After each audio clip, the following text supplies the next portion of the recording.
महाटीईटी 2024 वाक्यप्रचार व अर्थ. अर्धचंद्र देणे, काढून टाकणे.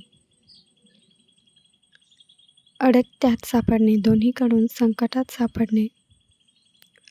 उखळ पांढरे होणे, भरभराट होणे, खूप द्रव्यप्राप्ती होणे. आभाळ फाटणे, चोहू बाजूंनी संकट कोसळणे. आभाळ ठेंगणे होणे, अत्यानंद होणे. उचलबांगडी करणे, हाकलून देणे, जबरदस्तीने बाहेर काढणे वा दूर करणे. आगीत तेल ओतणे, भांडण अथवा इतर एखादी अपकृती घडत असता त्यात वाढ होईल अशी कृती करणे. आकाशाला गवसणी घालणे, अत्युच्च महत्त्वाकांक्षा पुरी करण्याचा प्रयत्न करणे. ओनामा करणे, श्रीगणेशा करणे, प्रारंभ करणे. उदक सोडणे, त्याग करणे, नाद सोडणे. Like, share and subscribe.